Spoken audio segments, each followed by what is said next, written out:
Imagine, you're laying on your couch, eating ice cream out of the carton.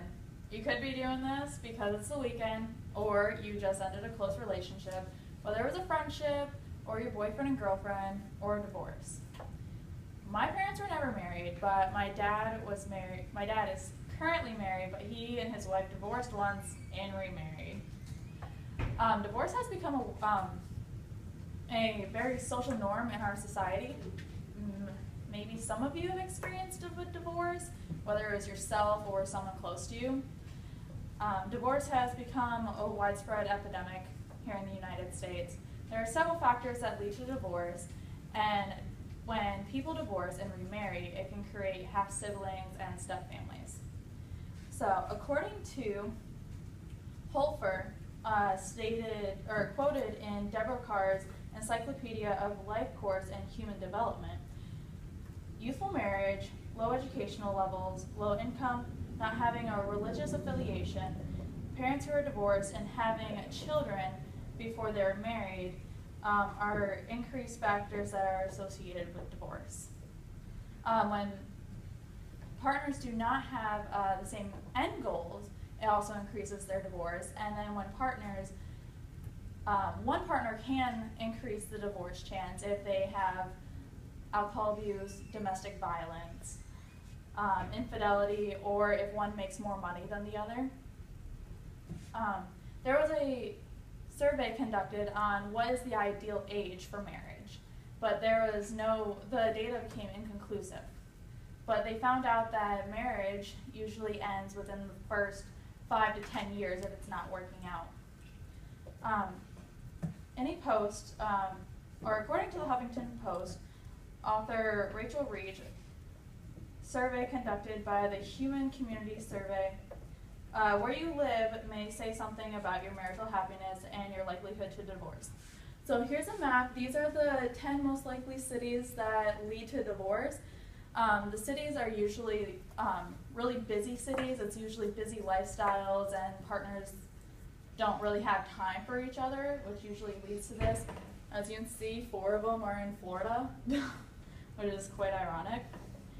But divorce does not mean that people will not remarry, have children, or ever love again, which leads me to Alan Hawkins. He's the author of Should I Keep Trying to Work It Out? He stated that divorce has always been a concern, and it has become more common in the last 50 years. When people divorce, the man is the one that's usually quicker to remarry than the woman, or whoever initiated the divorce is usually the one to remarry. According to the divorce statistics in America, the first marriage is usually, it has a 40 to 45% divorce rate. The second marriage has a 60 to 67% chance of divorce, and the third marriage has a 70 to 73 chance of divorce. But couples with children have a 40% chance of divorce, and couples without children have a 60% chance of divorce. So, when couples divorce and then they remarry, they can create a step family, and if they have children in that new marriage, it creates half siblings. And according to Deborah Carr, there's approximately 50% of married women have children with their newly formed union, although if there's stepchildren involved from the prior marriage, it reduces their likelihood of having children in their new marriage. And Kim Wyden, she is from the Technical Institute, stated, technically speaking, half-siblings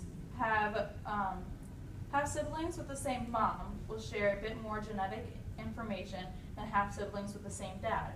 And this is because when we're forming inside our mother, we receive her mitochondrial DNA, and we don't receive any of that from our father.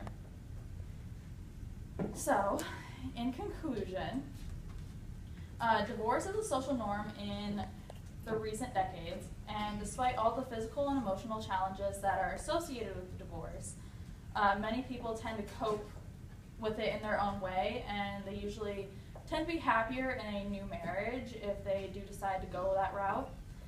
New marriages can lead to step and half siblings. But no matter what your family structure is, you should appreciate what you have, because it's what makes you you. So here is Garin to talk to you about the statistics of a single parent.